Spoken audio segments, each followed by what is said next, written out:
அஸ்ஸலாமு அலைக்கும் வரஹ்மத்துல்லாஹி வபரகாத்துஹு. கண்ணியத்திற்குரிய அல்லாஹுவின் நல்லடியார்களே, இன்ஷா அல்லாஹ் இப்பொழுது நாம் உசூலு ஷாஷி என்ற இந்த கிதாபை படிக்க இருக்கின்றோம். உசூலு ஷாஷி என்ற இந்த நூல் அஃஸலுல் உலமா 2ஆம் ஆண்டிற்கான பாட கிதாபுகளில் ஒரு முக்கியமான கிதாபாக இடம்பெறுகின்றது. உசூலு ஷாஷி என்ற இந்த கிதாபை படிப்பதற்கு முன்னதாக இந்த நூல் சம்பந்தமாக இன்னும் இந்த நூல் ஆசிரியர் பற்றிய ஒரு முன்னுரை தகவலை தெரிந்துவிட்டு இன்ஷா அல்லாஹ் நாம் தொடர்ந்து பாடத்தை பயில இருக்கின்றோம். உசூலு ஷாஷி என்றால் இமாம் ஷாஷி அவர்களுடைய உசூல் என்பது இதனுடைய பொருளாகும். ஷாஷ் என்பது மாவராஉன் நஹர் என்ற ஒரு நாடு. அந்த நாட்டில் உள்ள ஒரு ஊர் தான் அஷாஷ். அந்த ஊரை சார்ந்தவர் என்பது அஷாஷி என்பதனுடைய பொருளாகும். இவர்களுடைய பெயர் என்ன? நிலாமுத்தீன் அபு அலி அஹமத் இப்னு முஹம்மத் இப்னு இஸ்ஹாக் அஷாஷி என்பதுதான் இவருடைய பெயர். இவருடைய பெயரானால் அஹமத் என்பதுதான் இவருடைய பெயர். அவருடைய தந்தை பெயர் முஹம்மத், அவருடைய தந்தை பெயர் இஸ்ஹாக். இஸ்ஹாக்குடைய மகன் முஹம்மதுடைய மகன் அஹமத் என்பவர் இந்த நூலை தொகுப்பாசிரியராக இருக்கின்றார். இவருக்கு ஒரு புனை பெயர் உண்டு. அந்த பெயர் என்ன? அபு அலி, அலியுடைய வாப்பா, அலியுடைய அத்தா என்பது இதனுடைய பொருள். அலியுடைய அத்தா. அப்போ அலி என்ற ஒரு மகன் அவருக்கு இருந்திருப்பாங்க, அப்படின்னா தான் இந்த புனை பெயர் வரும். அதே போல் இவருக்கு ஒரு பட்ட பெயர் இருக்கின்றது. அது என்ன அப்படின்னா நிலாமுத்தீன் என்றால் மார்க்கத்தை கோர்ப்பவர், மார்க்கத்தை ஒழுங்குபடுத்தி கோர்த்தவர் அப்படிங்கிற ஒரு பட்டம் இவருக்கு உண்டு. இவங்களுடைய ஊர் தான் என்னது? அஷாஷ் என்பது. அந்த ஷாஷ் என்பதின் பக்கம் இணைக்கப்பட்டு தான் இவரை எப்படி அழைக்கப்படும்? அஷாஷி என்பதாக அழைக்கப்படும். ஷாஷ் என்ற ஊரை சார்ந்தவர் என்பது. ஹிஜ்ரி 344ஆம் ஆண்டு இவர்கள் ஒஃபாத்தானார்கள். எனவே இந்த ஆசிரியர் 4ஆம் நூற்றாண்டில் வாழ்ந்தவர் என்பதாக அறிய முடிகின்றது. இவர்களுக்கு இன்னொரு பெயரும் உண்டு. சில அறிஞர்கள் அல் ஹம்சீன் என்பதாகவும் இவருக்கு சொல்லுவார்கள். என்ன காரணம் என்றால், சரியாக இந்த உலகத்திலே இவர் 50 வருடம் வாழ்ந்தார் என்பதற்காக வேண்டி அல் ஹம்சீன் என்பதாகவும் இவர்களுக்கு சொல்லப்படும். அப்போ இந்த மரியாதைக்குரிய இந்த நூல் ஆசிரியர் தொகுத்த ஒரு நூல்தான் உசூலு ஷாஷி என்பது. மேலும் இந்த கிதாபு சம்பந்தமாக சில முன்னுரை விஷயங்களை நாம் தெரிந்து கொள்ள கடமைப்பட்டு இருக்கின்றோம். எல்லா தகவலையும் இப்பொழுது நாம் தெரிந்து கொள்ள முடியாது. எனவே இந்த கிதாபுடைய சிறப்பை பற்றி இங்கே நாம் தெரிந்து கொள்ளலாம். இந்த எல்லைக்குள் இந்த கிதாபுடைய சிறப்புகள் சொல்லப்படுகின்றது. அதை நான் சுருக்கமாக சொல்லிவிடுகின்றேன். அதாவது இந்த கிதாப் இருக்கின்றதே ஒரு தெளிவான இபாரத்துகளை கொண்டு தொகுக்கப்பட்டு இருக்கின்றது. ஹுஸ்னுத் தப்வீப் வ தர்தீப், தெளிவான இபாரத்துகள், வாசகங்கள் நல்ல தெளிவாக இருக்கும். இதில் அமைக்கப்பட்டுள்ள அந்த பாட தலைப்புகள் நல்ல முறையில் புரியும்படியாக இருக்கின்றது. ஆரம்ப காலத்தில் இருந்து இந்த கிதாபுகள் இந்தியா மற்றும் ஆப்கானிஸ்தான் போன்ற அதை சுற்றிலும் உள்ள மற்ற பகுதிகளிலும் இந்த கிதாபு பாட கிதாபாக போதிக்கப்படுகின்றது. இந்த கிதாபு பாட கிதாபாக போதிக்கப்படுகின்றது. எந்த அளவிற்கென்றால் மா யஸீது அலா கர்னிம்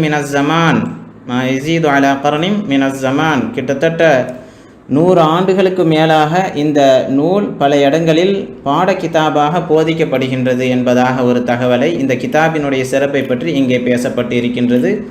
அடுத்து வாருங்கள்.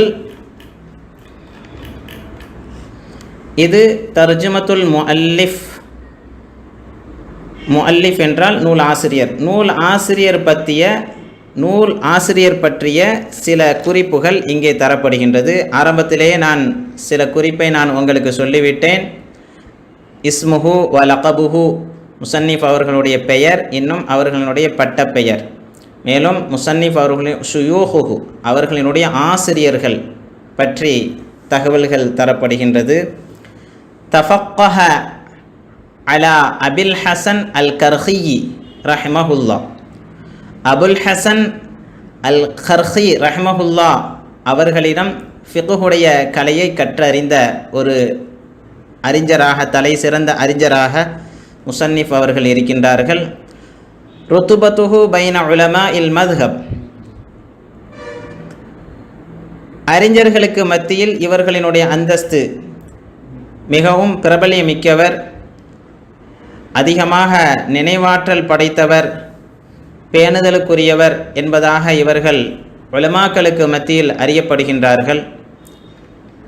அதேபோல் ஃபகீஹன் ஒ உசூலியன் அஷாஷியு, ஃபகீஹன் ஒ உசூலியன், ஷாஷி இமாம் அவர்கள் ஃபகீஹாக மிகவும் தலை சிறந்த சட்ட மேதையாகவும், உசூலியன் அடிப்படைவாதியாக, அதாவது அடிப்படை கல்வியை தொகுக்கக்கூடிய அடிப்படையாளராகவும் இவர் திகழ்ந்திருக்கின்றார் என்பதாகவும் சொல்லப்படுகின்றது.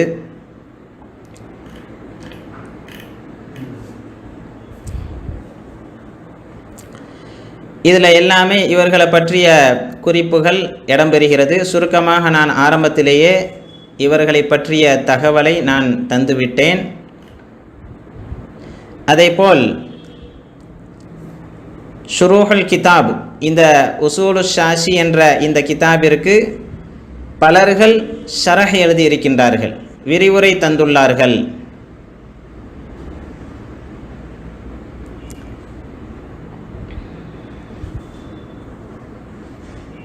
பல ஆசிரியர்கள் இதற்காக ஷரஹ் விரிவுரை தந்திருக்கின்றார்கள். முஹம்மது இப்னு அல் ஹசன் என்பவர் இந்த உசூலு ஷாஷிக்கு விரிவுரை தந்திருக்கின்றார்கள். அதேபோல் அபுல் ஹசன் இப்னு முஹம்மத் என்பவர் இந்த உசூலு ஷாஷிக்கு விரிவுரை தந்திருக்கின்றார்கள். தர்ஜுமத்துல் முஅல்லிஃப், முசன்னிஃப் அவர்களினுடைய மற்ற ஏனைய கிதாபுகள், பல நூற்களை இவர்கள் தொகுத்திருக்கின்றார்கள்.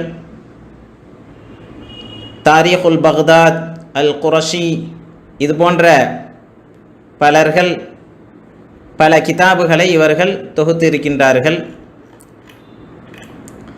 அத்தஅரீஃபு பி உசூலில் ஃபிக்ஹி, இங்கிருந்து நாம் இன்ஷா அல்லாஹ் இப்பொழுது பாடத்தை நாம் தொடரலாம். சுருக்கமாக இதுவும் முன்னுரை சம்பந்தப்பட்ட தகவல் தான், எனவே இதையும் நாம் சுருக்கமாக அறிந்து கொள்ளலாம். அத்தஅரீஃபு பி உசூலில் ஃபிக்ஹி, உசூலுல் ஃபிக்ஹுடைய விளக்கம். தஅரீஃப் என்றால் விளக்கம், உசூலுல் ஃபிக்ஹ், உசூலுல் ஃபிக்ஹ் என்பதனுடைய விளக்கம். ஃபிக்ஹ் என்றால் பொதுவாக நமக்கு தெரியும், ஃபிக்ஹ் அப்படிங்கிறது மார்க்க சட்டம். இன்னும் கொஞ்சம் விளக்கமாக சொல்கிறது அப்படின்னு சொன்னால், ஷரியத்தினுடைய கிளை சட்டங்கள், ஷரியத்தினுடைய சட்டங்களை இரு வகைகளாக பிரிக்கப்படும். ஒன்று கிளை சட்டங்கள், இன்னொன்று அடிப்படை சட்டங்கள். இந்த ஷரியத்தினுடைய கிளை சட்டங்களுக்கு அந்த கலைக்கு பெயர் தான் அல் ஃபிக்ஹ் என்பது.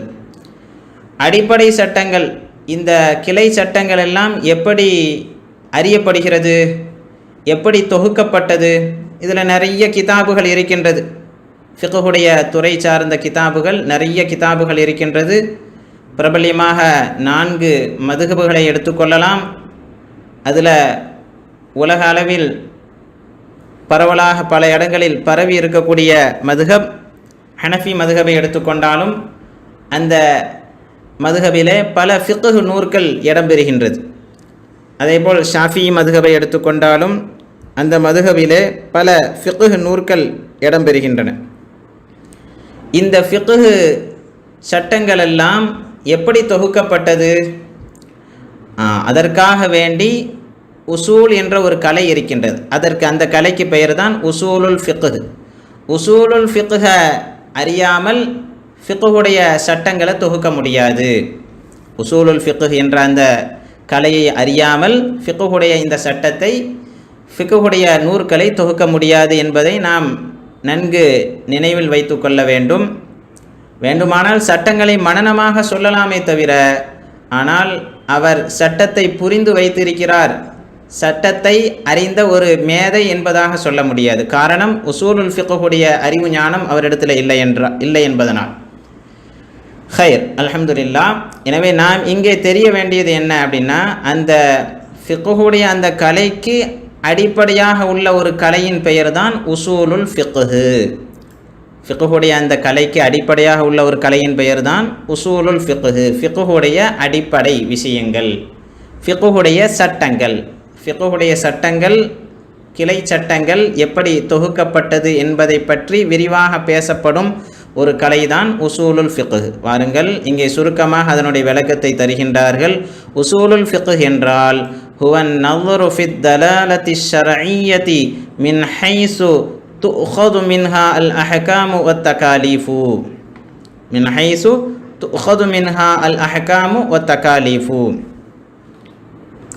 உசூலுல் ஃபிக்ஹ் என்பது ஹுவன் நظر في الدلالة الشرعية, ஷரீஅத்தினுடைய ஆதாரங்கள், ஷரீஅத்தினுடைய ஆதாரங்களாக எதுவெல்லாம் இருக்கின்றதோ அதில் நظர் செய்கிறது, கவனம் செலுத்துவது, ஆழ்ந்து சிந்திப்பது, ஆய்வு செய்வது, ஆராய்ச்சி செய்தல் என்ற ஒரு அர்த்தத்தை தரக்கூடியதுதான் அந்நظர் என்ற வார்த்தை. ஃபி தலாலத்தி ஷரஇய்யா, ஷரீஅத்தினுடைய ஆதாரங்கள், ஷரீஅத்தினுடைய ஆதாரங்களாக எதுவெல்லாம் இருக்கின்றதோ அவைகளில் ஆராய்தல், ஆய்வு செய்தல், ஆராய்ச்சி செய்தல். எந்த விதத்தில், என்ன காரணம், ஏன் ஷரியத்தினுடைய ஆதாரங்களை ஆராய்ச்சி செய்யணும்? மின் ஹைசு துஅഖது மின்ஹா அல் அஹ்காமு வத் தகாலீஃபு. அப்படி ஆராய்ச்சி செய்யும் பொழுதுதான் நம்மால் அதில் இருந்து அந்த ஷரியத்தினுடைய ஆதாரங்கள், மின்ஹாவுடைய லமீர் அத்தலாலத்து ஷரஇய்யா என்பதின் பக்கம் மீட்டிக்கொள்ள வேண்டும். அத்தலாலத்து ஷரஇய்யா என்பதின் பக்கம் மீட்டிக்கொள்ள வேண்டும். அப்படி ஆய்வு செய்கின்ற பொழுதுதான் அதில் இருந்து சட்டங்களும் அத்தகாலீஃப், தகாலீஃப் என்பதும் அதனுடைய பொருள் அல் அஹ்காம் என்பதுதான், சட்டங்கள் அதிலிருந்து எடுக்கப்படும். துஅഖது மின்ஹா அல் அஹ்காமு வத் தகாலீஃபு, அதிலிருந்து சட்டங்கள் எடுக்கப்படும். சட்டங்கள் ஏன் எடுக்கிறோம்? சட்டங்கள் எடுத்தால்தான் அதன்படி அமல் செய்ய முடியும். சட்டங்கள் இயற்றப்படாமல் மனிதன் இந்த உலகத்தில் அமல் செய்ய முடியாது. அப்போ அமல் செய்வதை நோக்கமாக கொண்டு சட்டங்களை ஷரியத்தினுடைய ஆதாரங்களில் இருந்து இயற்றப்படுவதற்காக வேண்டி ஷரியத்தினுடைய ஆதாரங்களை ஆராய்வது, நன்கு ஆய்வு செய்வதற்கு பெயர்தான் உசூலுல் ஃபிக்ஹ் என்ற இந்த கலையினுடைய விளக்கமாக இருக்கின்றது. இந்த கலையினுடைய அந்தஸ்து, ருத்துபத்துஹு, இந்த கலையினுடைய மதிப்பு என்ன, இந்த கலை எவ்வளவு முக்கியத்துவம் வாய்ந்த ஒரு கலையாக இருக்கின்றது? மின் அஅலமில் உலூமி ஷரஇய்யா, ஷரியத்தினுடைய கலை ஞானங்களில் மிகவும் உயர்ந்த ஒரு கலைஞானமாக இது இருக்கின்றது. வ அஜல்லுஹா கதுரன் வ அக்ஸருஹா ஃபாயிதத்தன், அந்தஸ்தால் மிகவும் உயர்ந்தது, அதிகமான பிரயோஜனங்களை தரக்கூடிய ஒரு உன்னதமிக்க ஒரு கலையாக உசூலுல் ஃபிக்ஹ் என்ற இந்த கலை இருக்கின்றது. மேலும் இந்த உசூலுல் ஃபிக்ஹுடைய கலையினுடைய மகத்துவத்தை பற்றி தான் இங்கே அதிகமாக சொல்லப்படுகின்றது. ஹைர், அல்ஹம்துலில்லாஹ். நாம் இதனை தொடர்ந்து பாடத்திற்கு சென்று விடலாம். ஓரளவு சுருக்கமாக நாம் தெரிந்து கொண்டால் போதுமானது என்பதற்காக வேண்டி இந்த இடங்களெல்லாம் உங்களுக்கு விடப்படுகின்றது. எனவே தொடர்ந்து முசன்னிஃப் அவர்கள் தரக்கூடிய தகவல்களை நாம் கவனிக்கலாம். இதுவெல்லாம் முன்னுரை சம்பந்தப்பட்ட குறிப்பாக இருக்கின்றது. வாருங்கள். பஹசுன்.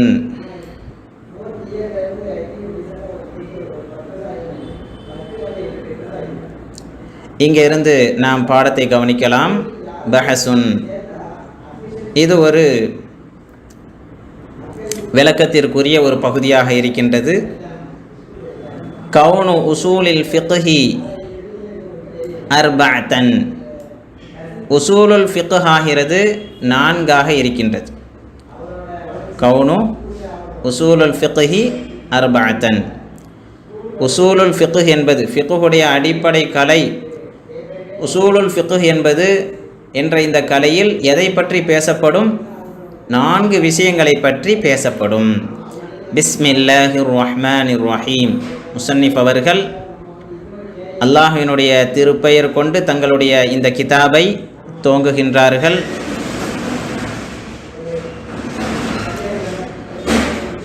அல்ஹம்துலில்லாஹில்லதி அலா மன்சிலத்தல் முஃமினீன பிகரீமி ஹிதாபிஹி.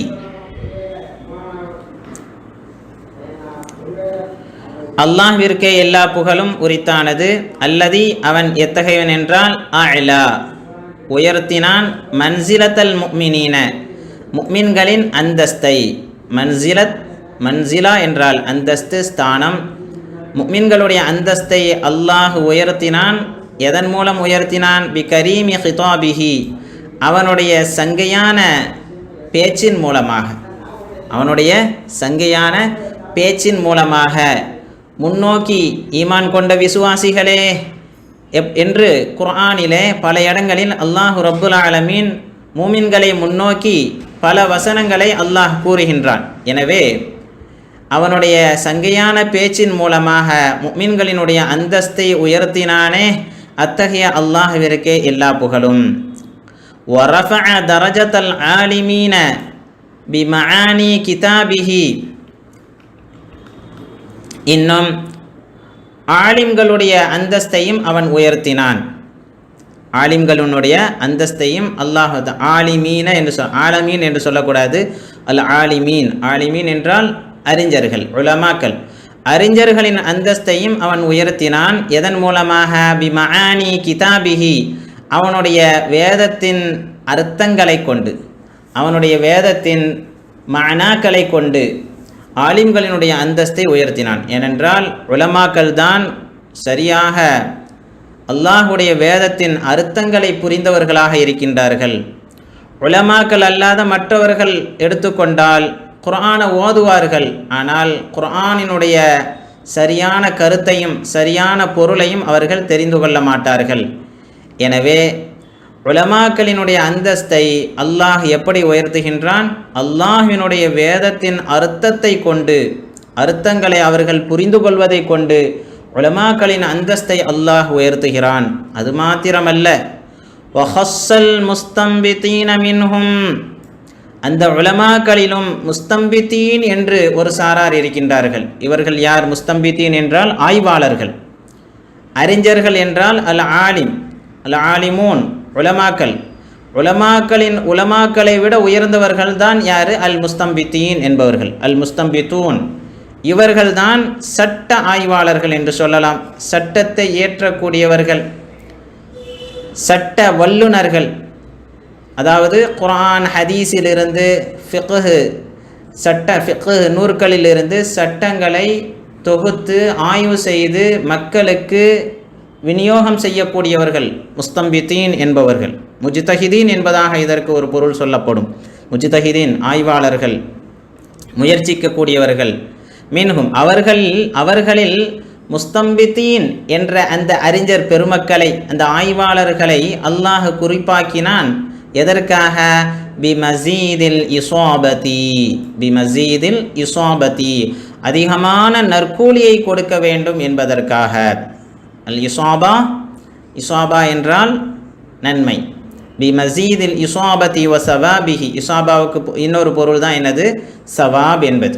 அப்போ அவனுடைய நன்மையை அதிகப்படுத்தி கொடுக்க வேண்டும் என்பதற்காக முஸ்தம்பிதீன்களை அல்லாஹ் குறிப்பாக்கினான். வஸ்ஸலாத்து அலன் நபிய்யி ஸல்லல்லாஹு அலைஹி வஸல்லம். இன்னும் அல்லாஹ்வினுடைய அளவற்ற அருளும் அந்த நபி முஹம்மது ஸல்லல்லாஹு அலைஹி வஸல்லம் அவர்கள் மீது நிலவட்டுமாக என்பதாக துஆ செய்கின்றார்கள். வ அஸ்ஹாபிஹி, இன்னும் அவருடைய தோழர்களின் மீதும் நிலவட்டுமாக. நபி ஸல்லல்லாஹு அலைஹி வஸல்லம் அவர்களுடைய தோழர்களின் மீதும் அல்லாஹ்வினுடைய அளவில்லா கருணை என்றென்றும் நிலவட்டுமாக. வஸ்ஸலாமு அலா அபி ஹனீஃபத வ அஹ்பாபிஹி, இன்னும் அல்லாஹ்வினுடைய சலாம், அல்லாஹ்வினுடைய அந்த சாந்தி அபு ஹனீஃபா இமாம் அவர்களின் மீதும் அவர்களின் அஹ்பாபுகள் அவர்களின் நேசர்களின் மீதும் நிலவட்டுமாக. முஸன்னிஃப் அவர்கள் ஏன் குறிப்பாக அபு ஹனீஃபா இமாம சுட்டி காட்டுகின்றார்கள் என்றால், அவர்கள் ஹனஃபி மதுஹபை சேர்ந்தவராகவும் இருக்கின்றார்கள். மேலும் இந்த உசூலு ஷாஷி என்ற இந்த நூல் ஹனஃபி மதுஹபுக்கு உட்பட்ட நிலையிலே தொகுக்கப்பட்ட ஒரு உசூல் கிதாபாக இருக்கின்றது. மேலும் இந்த உசூலு ஷாஷி பரவலாக எல்லா மதரசாக்களிலும் படித்து தரப்படுவதின் காரணம் என்னவென்றால், சுருக்கமான ஒரு நூலாக இருக்கின்றது, எல்லோரும் எளிதில் புரிந்து கொள்ளக்கூடிய ஒரு நூலாகவும் இருக்கின்றது என்ற காரணத்தினால். வபஅது, ஹம்து ஸலவாத்திற்கு பிறகு, ஹம்து ஸலவாத்திற்கு பிறகு ஃபஇன்ன உசூலல் ஃபிக்ஹி, திட்டமாக உசூலுல் ஃபிக்ஹ் என்ற இந்த கலையாகிறது அர்பஅத்துன், நான்காக இருக்கிறது. ஃபிக்ஹுடைய அடிப்படையாகிறது, ஃபிக்ஹுடைய அடிப்படை உசூல்களாகிறது, அடிப்படை அம்சங்களாகிறது அர்பஅத்துன், நான்காக இருக்கின்றன. அந்த நான்கு என்னதெல்லாம்? கிதாபுல்லாஹி தஆலா, அல்லாஹ்வினுடைய மகத்தான அல்லாஹ்வின் வேதமாக இருக்கின்றது, இது ஒன்று. வ சுன்னத்து ரசூலிஹி ஸல்லல்லாஹு அலைஹி வஸல்லம், அல்லாஹ்வின் தூதரின் அழகிய வழிமுறையாக இருக்கின்றது. இதற்கு இன்னொரு பொருள் சொல்கிறாங்க, நபி ஸல்லல்லாஹு அலைஹி வஸல்லம் அவர்களுடைய ஹதீஸ். ஹதீஸ் என்று சொல்வதை விட சுன்னா என்று சொல்வதே ரொம்ப பொருத்தமானது. அதனால் முஸன்னிஃப் அவர்கள் ஒ சுன்னத்து ரசூலிஹி, அல்லாஹ்வின் தூதரின் சுன்னாவாக இருக்கிறது, இது இரண்டாவது. ஒ இஜ்மாஉல் உம்மதி, இந்த சமுதாய மக்களினுடைய இஜ்மா, ஏகோபித்த ஒன்றுபட்ட கருத்தாக. இஜ்மாஉல் உம்மா, ஏதாவது ஒரு விஷயங்களில் குர்ஆன் ஹதீஸில் நேரடியாக நமக்கு ஆதாரங்கள் கிடைக்கவில்லை என்றால், அந்த காலத்தில் அல்லது நம்முடைய நிகழ்காலத்தில் ஒட்டுமொத்த உம்மத்தும் ஒரு விஷயத்தில் ஒன்றுபடுகிறது, ஒன்றுபட்டு ஏகோபித்த ஒரு முடிவின் பக்கம் வருகின்றது என்றால் அதற்கு தான் இஜ்மாஉல் உம்மா என்று சொல்லப்படும். இதுவெல்லாம் தனித்தனி ஒரு பஹஸாக இருக்கின்றது. இன்ஷா அல்லாஹ் அந்தந்த பாடங்களில் நாம் விரிவாக கண்டுகொள்ளலாம். நான்காவது ஒல் கியாசு, அல் கியாஸ், கியாஸ் என்பதாக இருக்கிறது. கியாஸ் என்றால் அனுமானித்தல், ஆய்வு செய்தல். அதாவது குர்ஆன் ஹதீஸில் ஒரு சட்டம் தெளிவாக சொல்லப்பட்டு இருக்கும், நிகழ்காலத்தில் ஒரு பிரச்சனைக்கான தீர்வை நம்மால் அறிய முடியலை, நிகழ்காலத்தில் ஒரு பிரச்சனைக்கான தீர்வை நம்மால் அறிய முடியவில்லை. அப்போ குர்ஆன் ஹதீஸில் தெளிவாக சொல்லப்பட்ட அந்த சட்டமும் அதற்கு என்ன காரணம் முன்வைக்கப்படுகிறது, அதை சற்று நன்கு ஆய்வு செய்துவிட்டு நிகழ்காலத்தில் உள்ள இந்த பிரச்சனைக்கான ஒரு தீர்வை நாம் காண்பது. உதாரணத்திற்கு சொல்கிறேன், இந்த இடத்துல கியாஸ் அப்படிங்கிறதுக்கு ஒரு உதாரணமாக ஹதீஸுகளில் நம்ம கேள்விப்படுகிறோம், வெங்காயம் பூண்டு இந்த பொருட்களை சாப்பிட்டவர்கள் பள்ளிவாசலின் பக்கம் நெருங்க வேண்டாம், பள்ளிவாசலுக்கு வரக்கூடாது, தொழுகையின் பக்கம் நெருங்கக்கூடாது என்று ஹதீஸில் வந்திருக்குது. என்ன காரணம்? அதாவது பச்சை வெங்காயம் பச்சை பூண்டை சாப்பிடும் பொழுது வாயில் இருந்து துர்வாடைகள் வரும், இதனால் மலக்குமார்களுக்கு அது இடையூறை தரக்கூடியதாக இருக்கின்றது. இதனால் மலக்குமார்களுக்கு அது இடையூறை தரக்கூடியதாக இருக்கின்றது. இது ஹதீஸில் தெளிவாக சொல்லப்பட்ட ஒரு விஷயம். இப்போ இதை வைத்து ஒரு ஆய்வு செய்யப்படுகிறது. பீடி சிகரெட் போன்றதை புகைத்தவர் பள்ளிவாசலுக்கு வர வேண்டாம், தொழுகையின் பக்கம் நெருங்க வேண்டாம். என்ன காரணம்?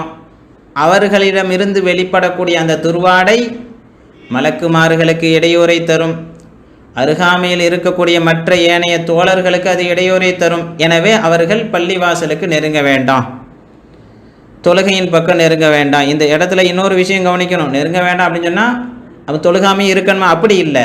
பீடி சிகரெட்டு குடிக்காதீங்க, எப்படி பூண்டு வெங்காயம் போன்ற பொருட்களை தொழுகை நேரங்களில் பள்ளிக்கு செல்லக்கூடிய அந்த சமயத்தில் சாப்பிடுவது மார்க்கத்தில் தடை செய்யப்பட்டு இருக்கின்றதோ, அதே போல பொதுவாக எப்பொழுதுமே பீடி சிகரெட் போன்றதை நீங்கள் குடிக்க வேண்டாம் என்று ஒரு ஆய்வு செய்வதைப் போல, இப்படி ஆய்வு செய்வதற்கு பெயர் அல் கியாஸ் என்று சொல்லப்படும். எனவே ஷரியத்தினுடைய ஃபிக்ஹுடைய உசூல் 4 விஷயமாக இருக்கின்றது. 1 அல்லாஹ்வினுடைய வேதம், 2 அல்லாஹ்வின் தூதரின் சுன்னா, 3 இந்த சமுதாயத்தினுடைய இஜ்மா, 4 அல் கியாஸ் என்ற அனுமானித்தல் என்பதாக இருக்கின்றது. ஃபலா புத்த மினல் பஹசி ஃபி குல்லி வாஹிதின் மின் ஹாதிஹில் அக்ஸாமி, இந்த பங்குகளிலிருந்து, ஹாதிஹில் அக்ஸாம் மேலே சொல்லப்பட்ட இந்த 4 பங்குகளிலிருந்து ஒவ்வொன்றிலும் நாம் சற்று விரிவாக பேசுதல், அல் பஹஸ் ஆய்வு செய்தல் மிகவும் அவசியமாக இருக்கின்றது. லியுலம பிதாலிக தரீகு தஹ்ரீஜில் அஹ்காமி, ஏன் இதில் அதிகமாக விரிவாக பேச வேண்டும் என்றால், லியுலம பிதாலிக இதன் மூலமாக அறிந்து கொள்ளப்படும் தரீகு தஹ்ரீஜில் அஹ்காமி சட்டங்களை வெளியாக்குவதனுடைய வழிமுறையை அறிந்து கொள்ளப்படும். எப்படியெல்லாம் மார்க்க சட்டங்களை வெளியாக்கப்படும், மார்க்க சட்டங்களை எப்படியெல்லாம் மக்களுக்கு விலக்கி தரப்படும் என்ற அந்த வழிமுறையை இதன் மூலமாக அறிந்து கொள்ளப்படும் என்பதற்காக வேண்டி இந்த 4 வகைகளிலிருந்து ஒவ்வொன்றையும் நாம் சற்று விரிவாகவே பேசுவது மிகவும் அவசியமாக இருக்கின்றது. அல் பஹ்சுல் அவ்வலு, முதல் பஹஸ் ஃபி கிதாபில்லாஹி தஆலா, அல்லாஹுவின் உயர்ந்த அல்லாஹுவின் வேதத்தின் விஷயத்திலே உள்ள ஒரு பிரிவாக இருக்கின்றது. ஃபஸ்லுன் ஃபில் ஹாஸி உல் ஆமி, அல்லாஹினுடைய வேதம் சம்பந்தமாக உள்ள விஷயம். ஏனென்றால் ஷரியத்தினுடைய உசூல் 4 என்று சொல்லும் பொழுது அங்கே முதலாவதாக அல்லாஹினுடைய வேதத்தை தான் முற்படுத்தினார்கள். எனவே இங்கே நாம் பார்க்கப்படும் விஷயமும் அல்லாஹினுடைய வேதம் சம்பந்தமாக, அல்லாஹினுடைய வேதத்தில் என்ன தலைப்பு இட்டு இருக்கின்றார்கள் என்றால், ஃபஸ்லுன் ஃபில் ஹாஸி உல் ஆமி, ஹாஸ் என்னும் ஆமுடைய விஷயங்களை பற்றி இங்கே நமக்கு தர இருக்கின்றார்கள். இன்ஷா அல்லாஹ் அடுத்து வரக்கூடிய நாட்களில் நாம் தொடர்ந்து இந்த பாடத்தை புரிந்து கொள்ளலாம். இத்துடன் நிறைவு செய்கின்றோம். வ ஆகிரு தஅவானா அல்ஹம்துலில்லாஹி ரப்பில் ஆலமீன். அஸ்ஸலாமு அலைக்கும் வரஹ்மத்துல்லாஹி வபரகாத்துஹு.